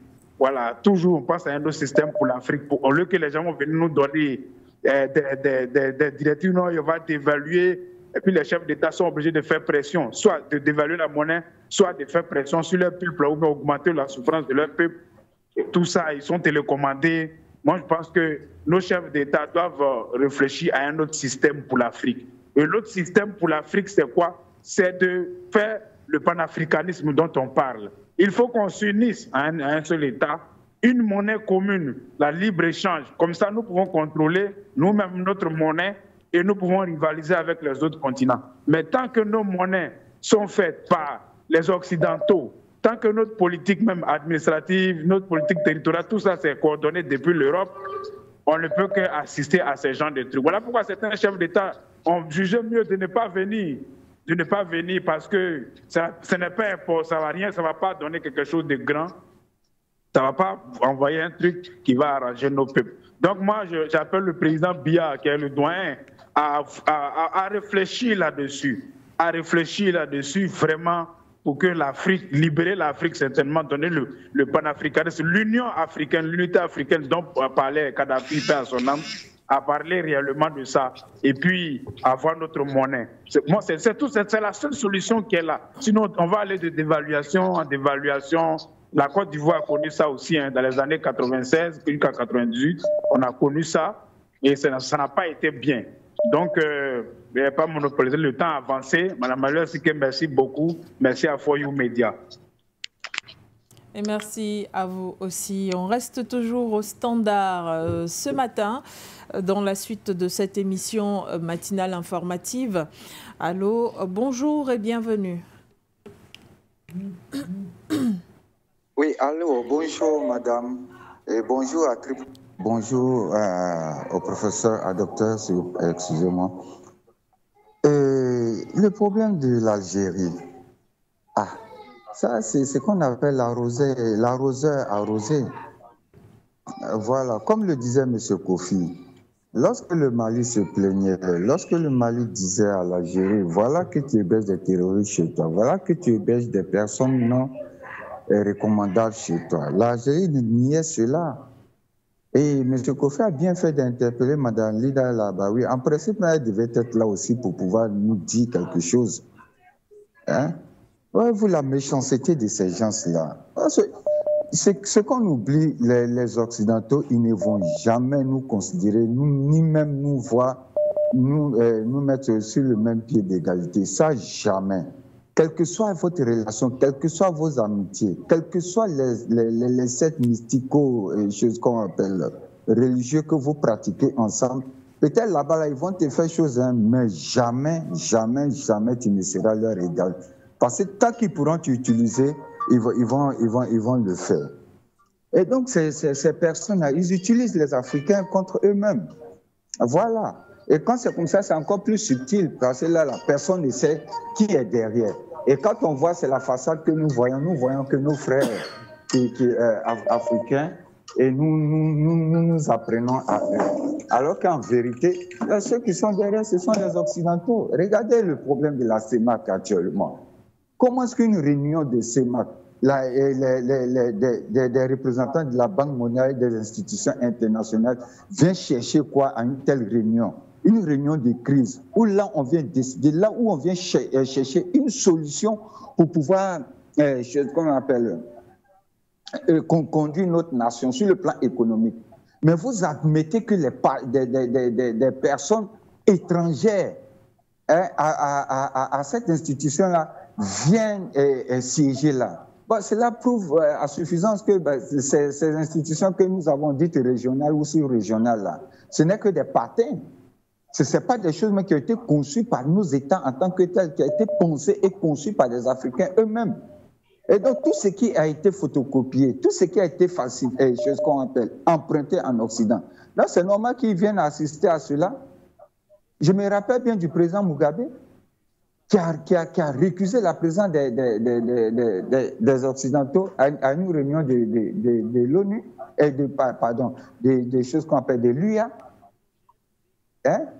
Et même avec choses comme la dame, la diplomate sud-africaine, qui a récusé encore la présence des représentants israéliens à une réunion de l'UA. Voyez-vous ces incongruités dans lesquelles les autorités africaines baignent? Hein? Moi, je me demande, mais c'est quelle façon d'intellectuels et c'est quelle façon d'autorité que nous avons, des dirigeants que nous avons? Des patins comme ça qui viennent à chaque fois nous raconter des balivernes et puis après ce qu'ils font, ils font autre chose. Quand ils cherchent le pouvoir, ils vont te dire qu'ils sont panafricains, ils sont ceci, ils sont cela, tout ça là. Alors qu'en réalité, ils ne sont que des patins. Parce que ce sont eux qui les financent. Non, vraiment, je pense que c'est en nous-mêmes, la révolution doit partir du peuple. Hein. La révolution doit partir du peuple. Parce que si nous devons compter sur ces types de dirigeants-là, on ne va jamais s'en sortir. On ne va jamais s'en sortir. Et c'est bien fait pour l'Algérie, hein. Ça va leur servir de leçon. Et ça va servir de leçon à tous les pays africains qui collaborent et qui complotent avec les Occidentaux pour neutraliser ou bien pour déstabiliser les autres pays africains. Ça va leur servir de leçon. Je me rappelle bien de l'adage du proverbe de l'ancien président ivoirien, M. Laurent Gbagbo, qui disait « Quand la case de ton voisin est en train de brûler, là, il ne faut pas être indifférent. Il faut l'aider à éteindre. Sinon, quand le feu va se propager, là, c'est fini, ça va te prendre aussi. » Et c'est comme ça la démarche des Occidentaux. Donc vraiment, je pense que ça va servir de leçon. Ça va ouvrir l'esprit des dirigeants africains. Ils ne savent même pas de quoi ils ont peur, ils ne savent pas qu'est-ce qu'ils veulent encore. Vraiment, c'est énervant et puis c'est écœurant. Bonne journée et puis bonne continuation. Merci. Merci à vous aussi. Bonne journée, excellente semaine sur For You Télévision. Je crois qu'on reste toujours au standard. On va prendre un tout autre appel. On revient d'abord sur le plateau. Monsieur Kamdem est de retour. Monsieur Kamdem, bienvenue à nouveau. Oui, merci madame. Je voulais juste rechuter sur le cas d'Algérie. Vous savez, l'Algérie, pendant des décennies, a joué un rôle trouble en Afrique parce que c'est des gens qui ne se sont jamais considérés comme étant des Africains. Dieu a créé ces Africains, mais ils ont refusé, n'est-ce pas, la décision divine en disant qu'ils étaient des Européens. Vous savez, pour tous ces pays maghrébiens-là, ils ont un dénominateur commun, l'hypocrisie, la trahison, la traîtrise. Hier, c'est l'Algérie qui laissait son espace aérien à la France pour cibler, n'est-ce pas, le Mali et d'autres pays. Ne sachant pas que la Bible elle-même dit « Qui tue par l'épée périra par l'épée ». Alors, aujourd'hui, si le média qui est longtemps resté tranquille depuis le mois de novembre ouvre sa bouche, en parle, c'est parce que l'Algérie aujourd'hui se retrouve sur des braises ardentes et cherche du renfort, cherche à ce que certains pays d'Afrique disent à la France, si vous essayez, on va faire ceci. Alors, concernant la France, il faudrait d'abord qu'on comprenne qu'en Afrique, il n'y a pas de solidarité entre États. Ça, c'est un. De deux, pour l'instant, elle n'a jamais accepté la main dans le sac, elle n'a jamais accepté ses bavures. La preuve, quand ces éléments tuent en Afrique, ils ne sont jamais jugés. Ils ont une présomption d'innocence. Alors, qu'est-ce qu'il faut faire? Il faudrait que les Africains ne savent prendre leur destin en main et qu'ils prennent des mesures fortes contre la France. Il faut prendre des mesures archi fortes et dire à la France c'est chez vous, l'Afrique c'est chez nous. Vous n'avez pas le droit de venir faire n'importe quoi ici. Malheureusement, ce que je vous dis ne pourra jamais arriver pour l'instant parce que nous avons encore des colons, des majordomes français qui sont à la tête de nos États, qui dans les coulisses travaillent pour la France et ils font semblant de ne pas le faire. La preuve, ce sont eux qui invitent les banques et tout ça et tous au Cameroun parce qu'ils savent qu'ils sont dormants, ils sont partants, ils sont coulants. Alors, ils ne peuvent pas, n'est-ce pas, accepter la main tendue des autres pays pour qu'il y ait une solidarité commune contre la France.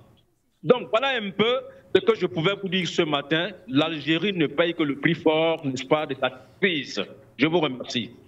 Merci à vous également. Merci infiniment pour votre fidélité, pour vos participations et autres préoccupations. On reste au standard encore pour quelques minutes seulement. Nous allons bientôt retourner au dernier tour de table pour le mot de la fin. Au téléphone, allô, bonjour.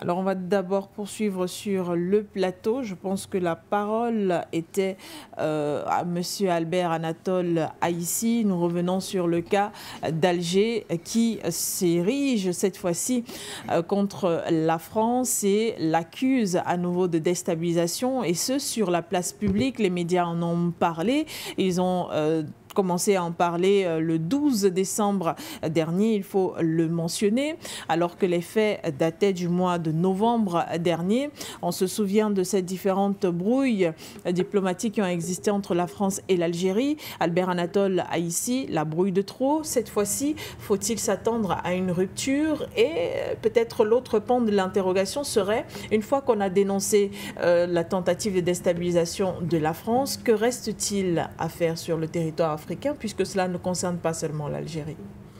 Oui, c'est là que tout à l'heure j'indiquais que nous sommes dans une communauté destin. Quelquefois, il y a des sorties de pistes des uns des autres. Nous vivons la même situation du côté de la CEMAC, qui a été la première thématique tout à l'heure, où vous avez des dynamiques de leadership qui font en sorte que ça ne marche pas du tout. Même le fameux passeport au CEMAC, ça ne marche pas. Je ne connais pas la couleur, je connais même pas la couleur de ce fameux passeport au CEMAC qui est dans, n'est-ce pas, dans le pipeline du projet. D'un projet.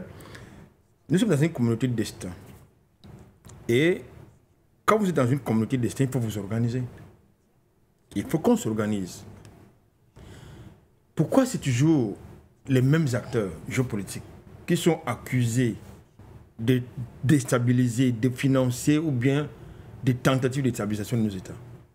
Pourquoi? Parce que très souvent, quand nous lisons les commentaires de certains internautes, ou bien lorsque les gens nous abordent dans la rue, il y en a qui trouvent que nous sommes très complotistes, nous sommes anti-français, nous sommes anti-machin. Mais pourquoi c'est toujours les mêmes personnes? Mais attendez, si vous constatez qu'un peuple d'un territoire qui est loin de votre espace de vie vous accuse, vous, régulièrement, de crimes, de vols, de félonie, de complot, mais il faut quitter cet espace. C'est aussi simple que ça. Mais puisque les mêmes acteurs sont toujours aux avant-postes des projets de déstabilisation, lorsqu'il parle des mêmes acteurs, je parle de la France, qui est le cheval de Troie de l'Union européenne, et en bas, vous avez les Américains. Tout à l'heure, je vous faisais remarquer que ce qui se passe en Algérie n'est pas que le fait de la France, il y a tout un projet derrière. Et la situation au Maroc n'est pas étrangère. À cela, la présence des Américains en Égypte ne peut pas être étrangère. À cela, le problème sahraoui, du Sahara occidental ne peut pas être étranger. À cela, la situation au Mali, en tout cas au Sahel, ne peut pas être étrangère.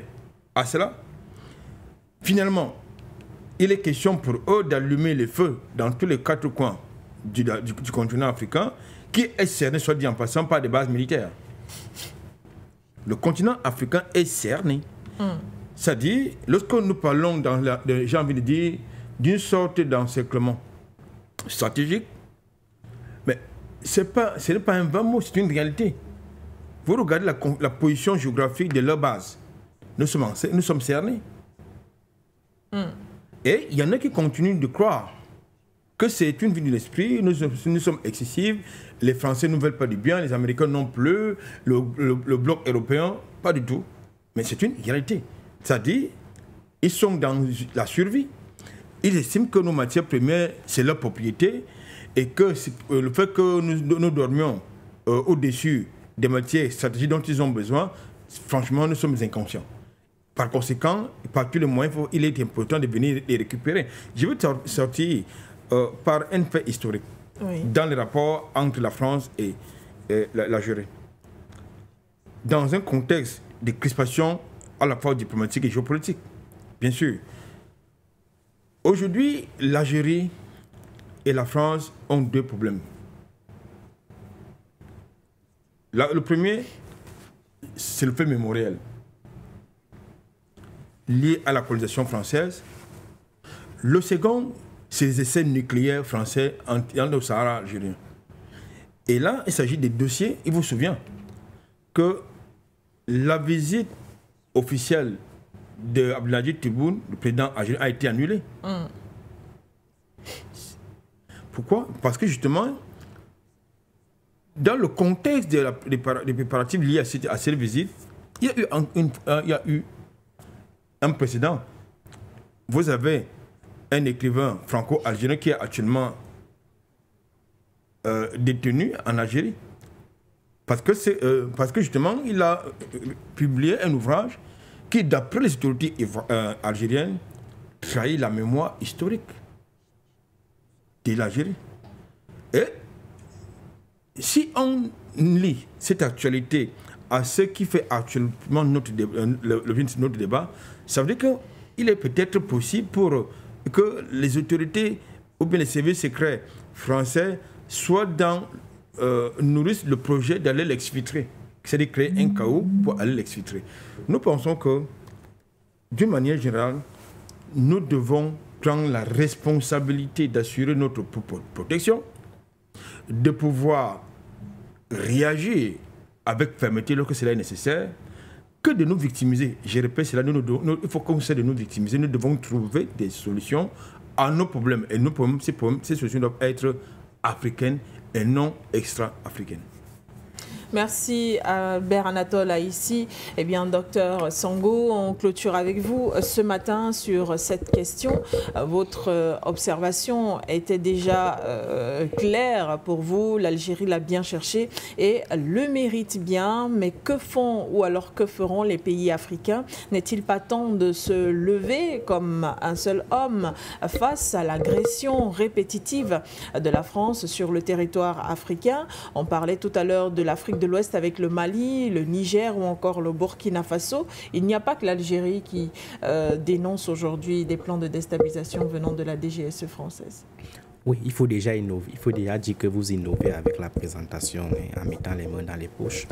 Bon, merci pour ce commentaire. Il faut une mobilisation globale, Madame Cassandra. Mobilisation globale de l'Afrique pour faire face à cette situation que nous sommes en train de voir aujourd'hui en Algérie et qui n'est pas seulement un cas particulier de l'Algérie, je vous ai dit. Et il faut que les gens intègrent aussi cette situation dans la logique, n'est-ce pas, du contexte qui traverse même, n'est-ce pas, le continent africain. Le contexte, c'est lequel? Le contexte, c'est celui marqué par la dégénérescence de l'influence française. La France aujourd'hui est en difficulté dans le G5 Sahel. La France a perdu tous les pays du G5 du Sahel. le Mali, le Burkina Faso, le Niger, tous ces pays stratégiques qui formaient le noyau, le centre automatogène, n'est-ce pas, du Sahel, a échappé au contrôle de la France. Et la France est donc dans cette dynamique de revenir, de restaurer son autorité. Et cette restauration-là passe par la déstabilisation par n'importe quelle puissance, de n'importe quelle puissance, voudrais-je dire. Donc aujourd'hui, ne soyons pas surpris que la France veuille par exemple déstabiliser l'Algérie. Il est question, n'est-ce pas, de faire de l'Algérie un État chaotique, un État qui saura très bien jouer le jeu d'opérationnalisation, n'est-ce pas, des phénomènes mafieux de la France. C'est de ça qu'il est question. Parce que Tebboune, en réalité, même comme nous sommes en train de dire ici qu'il n'a pas su bien jouer le rôle avec le Mali, c'est quelqu'un qui n'est pas aussi totalement prévisible, il n'est pas totalement contrôlable sous les mains, n'est-ce pas, de cette France-Afrique. C'est quelqu'un qui est tantôt avec le bloc soviétique, tantôt avec les Chinois, tantôt avec les Français. Et cette façon de faire ne plaît pas souvent à la France, qui veut souvent quelqu'un totalement servile à leur cause. Donc aujourd'hui, la France est en train de chercher des zones chaotiques où elle va rebondir. Et ces rebondissements fera donc d'elle, n'est-ce pas, la puissance qui pourra revenir comme étant cette puissance historique qui contrôle l'Afrique. Donc voilà l'enjeu. Donc le projet de cette guerre globale que les stratèges occidentaux ont déclaré à l'Afrique est en train de se peaufiner. Le projet, n'est-ce pas, de l'Afrique sans les Africains est en train de se peaufiner. C'est pourquoi nous disons que nous ne pouvons pas avoir une telle situation et penser que nous pouvons y faire face individuellement. L'enjeu, l'urgence, c'est la mobilisation globale. Que les Africains se mettent ensemble. Que les Africains panafricanisent leur politique publique de telle sorte que l'ennemi ne puisse plus trouver de passerelle, de base arrière pour atteindre d'autres personnes. Donc voilà un peu comment on doit procéder aujourd'hui. Nous ne le dirons jamais assez. Il est important qu'on se mette ensemble parce que nous avons une même communauté de destin, parce que nous avons une même histoire et parce que nous sommes condamnés d'avoir un même avenir. On doit se mettre ensemble pour détruire et éradiquer définitivement ce phénomène terroriste qui nous a été imposé par des puissances occidentales, justement à cause de nos matières premières et de nos ressources naturelles.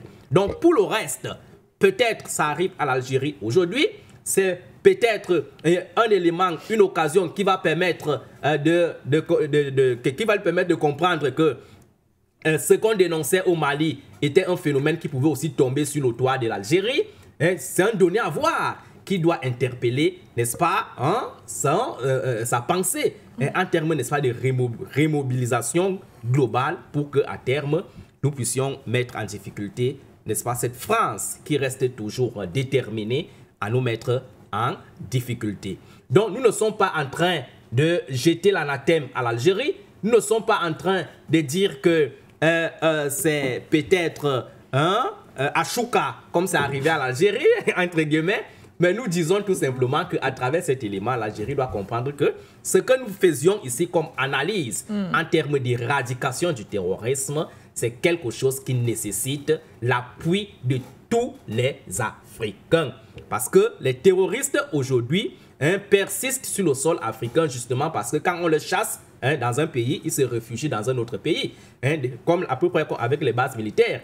Quand un pays africain chasse les bases militaires, vous voyez le comportement de ces puissances occidentales. Elles procèdent au prépositionnement stratégique.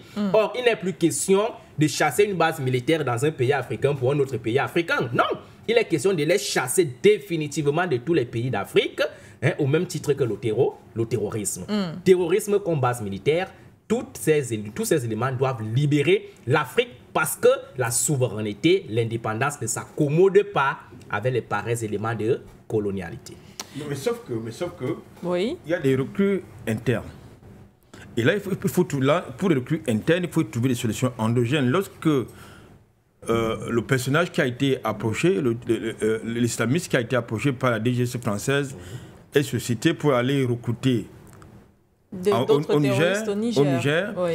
Nous sommes en territoire africain, ça veut dire qu'il faut une solution endogène, c'est-à-dire une solution d'éducation, une solution de création d'emplois. pour occuper ces jeunes. C'est un aspect très important. Merci Albert Anatole Aïssi pour cet apport. Merci aussi au docteur Sango qui était sur ce plateau. On va quand même rappeler les titres ce matin. Nous avons pu discuter de la situation concernant la CEMAC après cette réunion, ce sommet extraordinaire qui a donné lieu à des décisions sans grand changement. Nous en parlions ce matin. Nous avons également discuté ensemble sur ce plateau de cette tentative de déstabilisation dénoncée par Alger en accusant Paris qui, bien sûr, nie tout en bloc. Merci à vous de nous avoir regardés sur For You Media Africa. L'information et les émissions se poursuivent sur notre média. Restez en notre compagnie. Au revoir, Bamako.